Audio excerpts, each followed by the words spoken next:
International news now. China's foreign ministry has weighed in on the import ban of Huawei technology to the USA.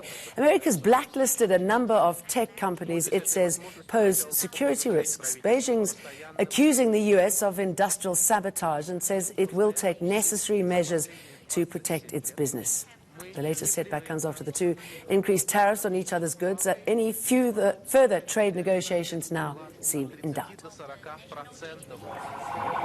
Negotiations to move Sudan towards civilian rule have been suspended for 3 days. Military leaders are demanding protesters clear roadblocks in the capital, Khartoum. Shots were fired yesterday as soldiers tried to clear barricades, wounding several people. Similar violence on Monday killed at least 6. Sudan's been run by the military council since President Omar al-Bashir was ousted last month. The violence has cast a shadow on talks to form a joint military-civilian body to run the country until elections take place in 3 years. Police agency Europol have made a breakthrough. They've dismantled an international cyber gang who stole nearly R1.5 billion from more than 41,000 victims.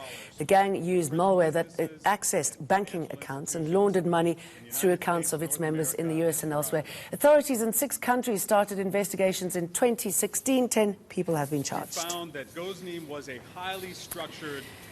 Yemen is under attack yet again. At least 6 people are dead and dozens have been left wounded following an air raid led by the Saudi-UAE coalition. Civil war in Yemen has led to an outbreak of cholera and extensive starvation. Joining me via Skype to discuss the latest is a journalist from Sana'a in Yemen, Nasser Arabia. Very good to have you with us, Nasser. Tell us about the latest strikes and what happened there. Today the Saudi Emirati carried out a number of airstrikes here on the Sana'a, the Yemeni capital here. About 30 airstrikes in the south, outskirts and north and west, and all the circumference of the city actually. They focused on some military bases, but these military bases are empty and they were repeatedly attacked many times, time and time again since the very beginning of this aggression. No, sir, I believe these attacks are in retaliation of attacks on oil pipes in Saudi Arabia.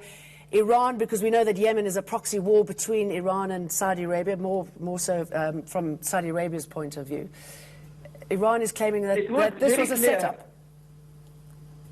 Yes, it was very clear that this was the response to the drones attacks on the UL facilities in Riyadh, which was the most powerful attack from the Yemeni side in retaliation for 4 years of aggression and blockade. But this response, unfortunately, was a blind response because it resulted only in killing women and civilian, women and children and all civilian in a residential area where there is no even police station. No military manifestation, nothing. It's just a military. It's just a residential area where people were sleeping, and they came and bombed them, killing and then getting about 60 of men and women. Nasser, can I just jump in here? I've been covering the story for many years, ever since the Saudi-led coalition started pounding Yemen. It's had its own fights and problems before that.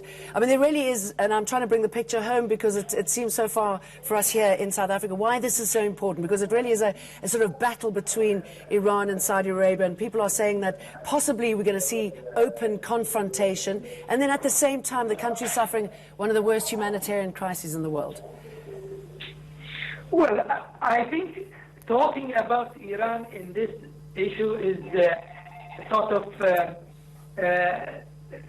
side-stepping and from the real issue. Because now, who's the ones who have been killing and destroying Yemen for about 5 years now are Saudi Arabia and United Arab Emirates, and not Iran. I know they like to bring Iran in as an excuse, but I know that, I mean, Iranian intervention here, as far as the Houthis are concerned, is minimal, but they are used as justification for fighting this war.